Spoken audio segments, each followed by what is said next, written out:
जिन्हें भारत कभी भुला नहीं पाएगा। आज अगर सरदार पटेल होते तो हमारे साथ कैसे बात करते?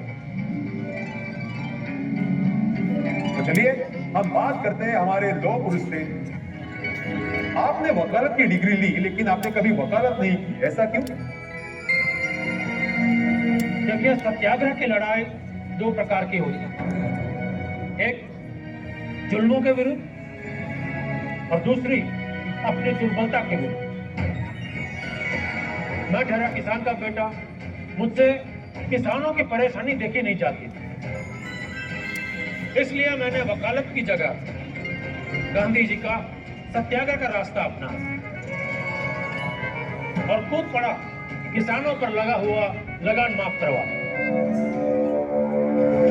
दिल में ज्वाल था, देश का वो लाल था, राष्ट्र एकता का वो निशान था।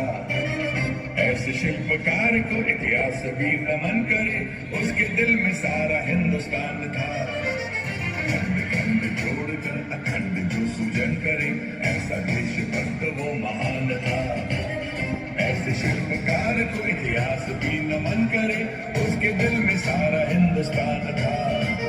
देश तोड़ने वालों की उड़ा दी जिसने निंदिया, ये है हिंदुस्तान, हमें मिला दिया है मैन ऑफ इंडिया।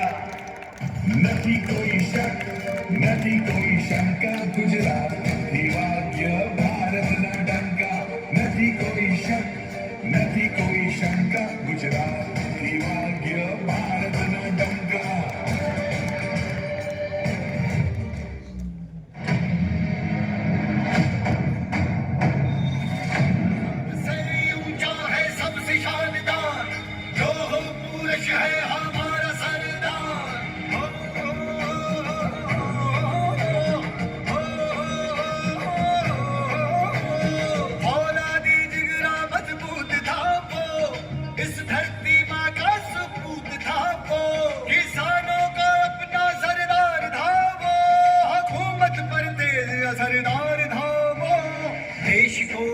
शिल्पकार था वो, सोमनाथ का जीर्णोद्वार था वो।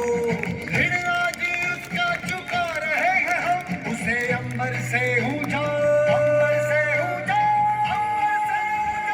अंबर से ऊंचा, सबसे ऊंचा है सबसे शानदार, जो हो पुरुष है हमारा सरदार। सबसे ऊंचा है सबसे शानदार,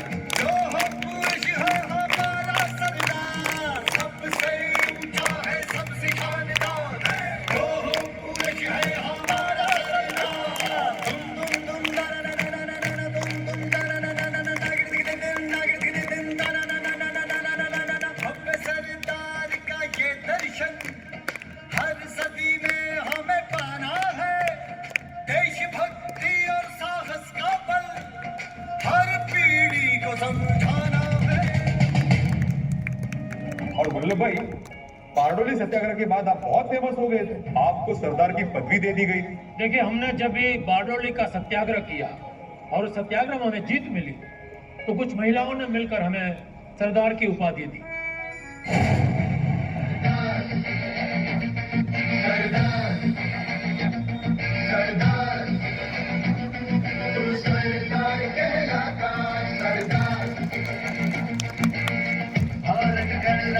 नेता अखंड भारत निर्माता,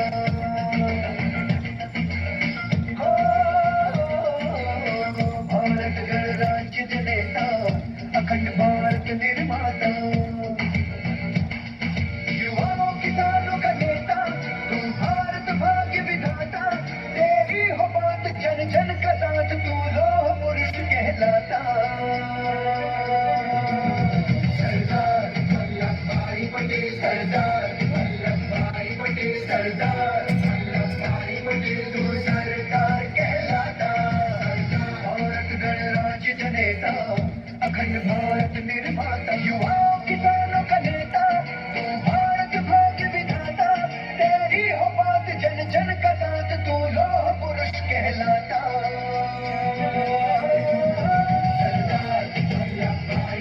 तो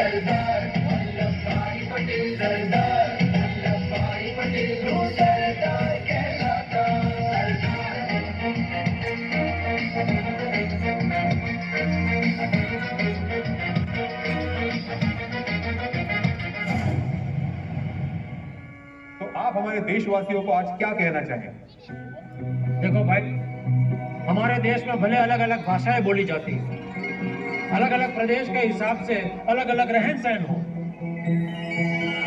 लेकिन हमारी विविधता में एकता हमेशा रहनी चाहिए। हमारे धर्म, जाति, भाषा भले ही अलग हो, लेकिन इनके नाम पर कभी झगड़े नहीं करने चाहिए। हमारा एक ही धर्म है और वो है भारतीयता। हमें ऊंच नीच, अमीर गरीब और जाति पंथ के भेदभाव को हमेशा के लिए समाप्त कर देना चाहिए। हमारे देश को हमेशा अखंड बनाए रखना। बोलो भारत माता की।